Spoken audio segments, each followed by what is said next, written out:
Sylvain Lestage, bonjour et bienvenue à cette première édition de la Biennale de l'Album, dont le thème est cette année Album et Liberté. Vous êtes maître de conférence en histoire contemporaine à l'Université de Lille, excusez-moi. Et nous vous recevons aussi par rapport à votre thèse consacrée aux éditeurs d'albums de bande dessinée. De là, le lien qui peut s'établir entre bande dessinée et album jeunesse survient assez naturellement. Donc la question qu'on souhaitait vous poser, c'est effectivement ce terme album qui s'applique donc de manière indifférente à la bande dessinée et à l'album jeunesse.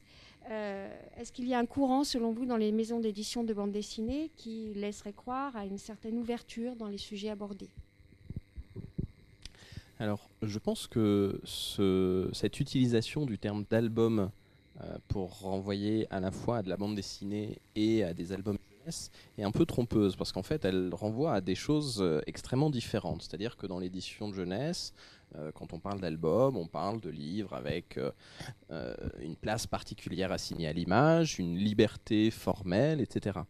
Dans le cas de la bande dessinée, l'album est vraiment l'héritier d'un mécanisme de recueil, de rassembler des histoires préalablement publiées dans la presse. Alors aujourd'hui, la presse de bande dessinée n'existe plus ou n'est plus que l'ombre d'elle-même, et donc ce passage de la presse au livre a un petit peu disparu.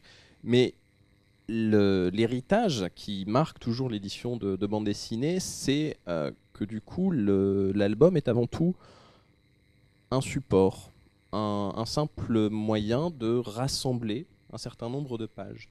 Là où je pense, alors je connais beaucoup moins bien l'album jeunesse, hein, mais l'impression que j'ai, c'est que les auteurs et les éditeurs qui s'approprient l'album sont au contraire très inventifs et jouent à transgresser les formes de l'album, jouent à subvertir les codes, à transpercer les pages, à jouer avec les pliures, etc.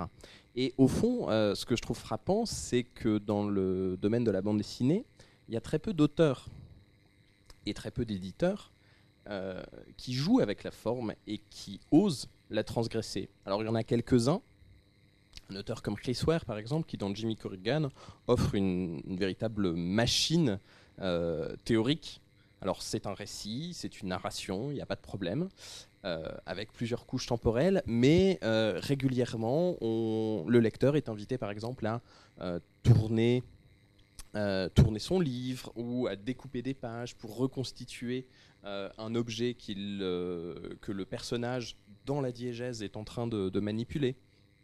En France, on peut penser par exemple à un auteur comme Marc-Antoine Mathieu qui produit également une bande dessinée très théorique qui joue sur les formes et qui joue par exemple sur des personnages qui accèdent à la troisième dimension, qui marchent entre les cases.